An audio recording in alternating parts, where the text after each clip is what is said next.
दोस्तों,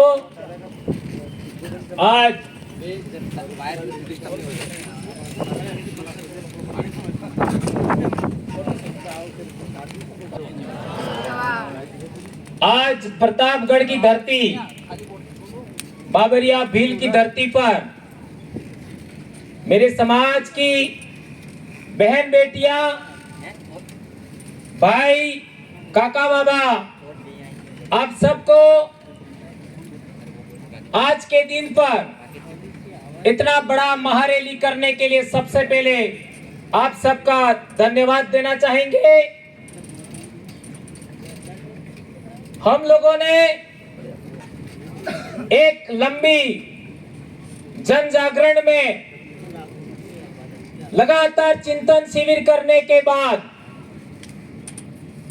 इतने बड़े समाज को जोड़ने के लिए बहुत मेहनत किया है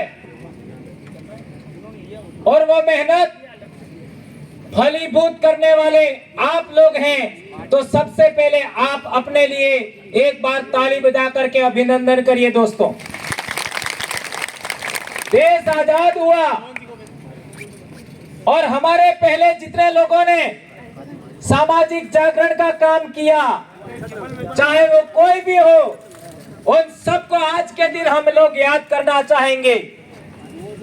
दोस्तों, 2008 से लगातार दक्षिणी राजस्थान में ये आरक्षण की लड़ाई लड़ रहे हैं। 2008 से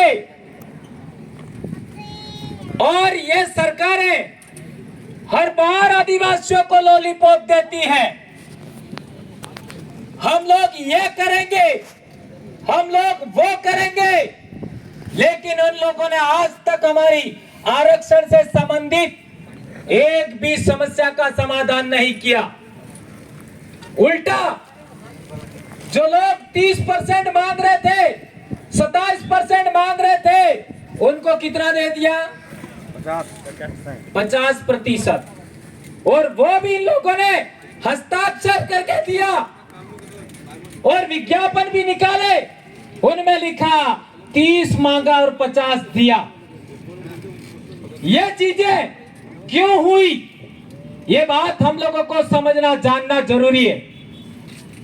जो लोग वहां हमने भेजे इन 75 साल में, वो लोग हमारे समाज में पैदा तो जरूर हुए, लेकिन उनका सिलेक्शन हमने नहीं किया। ये बात ध्यान रखना होगा।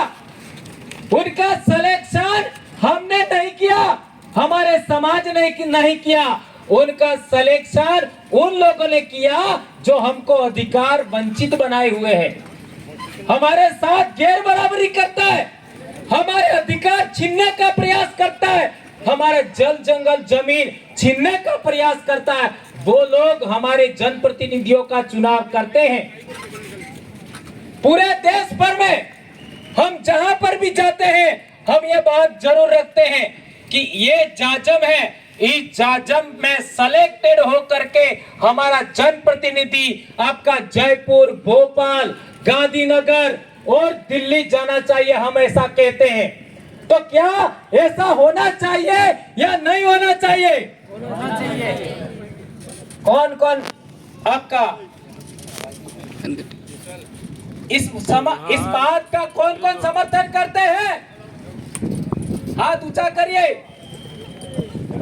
यदि आप सब लोग इस बात का समर्थन करते हैं कि इस जाजम से यानी आदिवासियों के द्वारा ही सिलेक्टेड जो उम्मीदवार है वही इलेक्टेड हम करेंगे, तो हमारी तमाम समस्याओं का समाधान संभव है। ये बात हमें ध्यान रखना होगा। और उसके लिए क्या करना होगा? नंबर 1, आप लोगों को अनुशासित होना होगा। अनुशासित का मतलब है आदिवासी बनाम आदिवासी लड़ाई नहीं लड़ना होगा। तो क्या आप लोग अनुशासन में रहेंगे?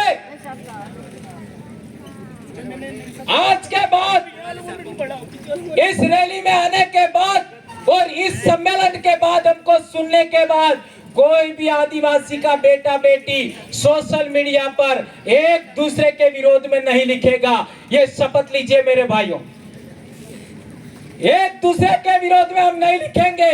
जो हमारे साथ काम कर रहे हैं, जो लोग हमारे साथ काम नहीं कर रहे हैं, उनके लिए आप जरूर बोल सकते हो, और वो भी उनको हमारे साथ लेने के लिए। लेकिन हम लोग जो एक साथ चल रहे हैं, वे हम लोग आपस में कभी नहीं लड़ेंगे। ये बात हम लोग कहना चाहते हैं। एक महत्वपूर्ण बात और, ये अनुशासन की बात तो आपको पालन करनी ही है।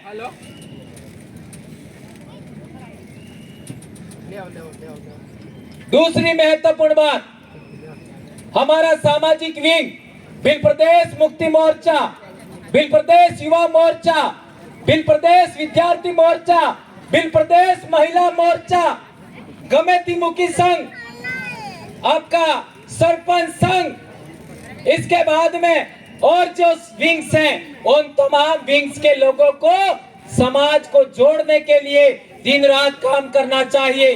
आप लोगों ने अभी तक इस समाज को जोड़ने के लिए अथक प्रयास किया है, जिसका परिणाम है कि आज प्रतापगढ़ की धरती पर स्टैंड के नीचे लोग नहीं समा रहे, और चारों तरफ कितने लोग हैं उसका कोई अता पता नहीं है।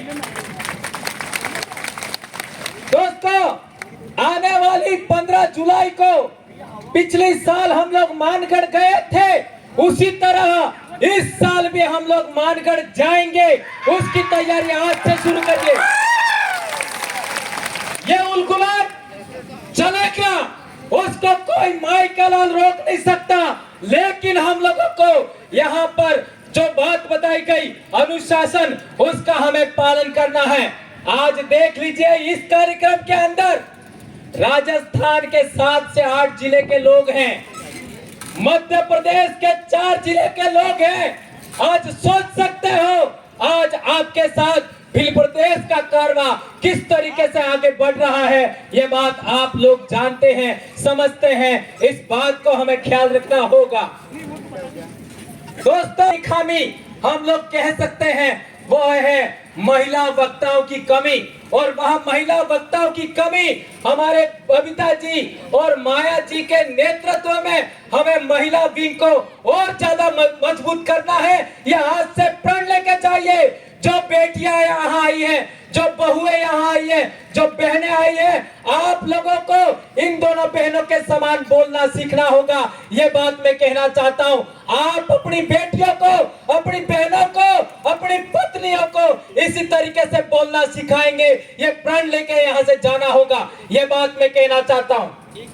दोस्तों, हम लोगों ने बार बार कहा है कि जुलाई, अगस्त, सितंबर और अक्टूबर, ये 4 महीनों में सबसे ज्यादा बच्चे स्कूल आते हैं। ये बात सही है गलत है? सही है। मेरा भी 22-23 साल हो गया जॉब में, मैं भी शिक्षक हूं, और बहुत सारे शिक्षक यहाँ मौजूद है। सबको पूछ लीजिए, सबसे ज्यादा बच्चे जुलाई, अगस्त, सितंबर, अक्टूबर, इन्हीं 4 महीनों में आते हैं।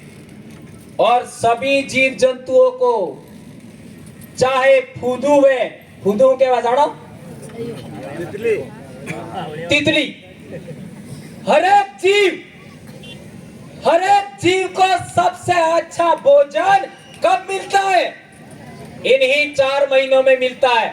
जुलाई, अगस्त, सितंबर, अक्टूबर, इन्हीं 4 महीनों में सभी जीवों को सबसे अच्छा भोजन मिलता है।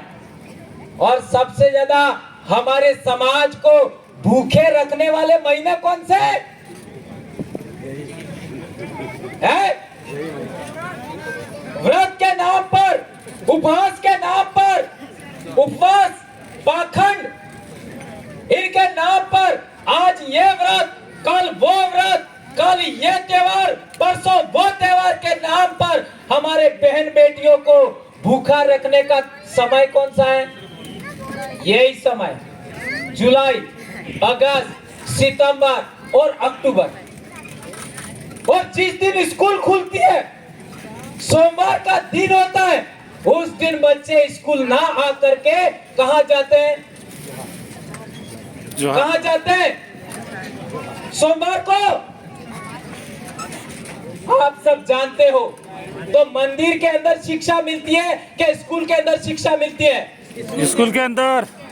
इसके लिए मैं कहना चाहता हूँ, आप अपनी बेटियों को, आप अपने बेटों को आज से प्रण लीजिए कि हमारे बच्चे जुलाई, अगस्त, सितंबर, अक्टूबर में सभी के सभी दिन स्कूल जाएंगे।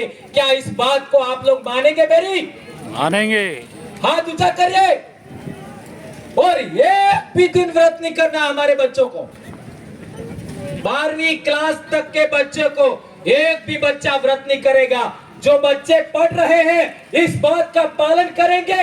हाथ ऊंचा करके बताइए कौन कौन बच्चे इस बात का पालन करेंगे? ये क्यों कह रहा हूं?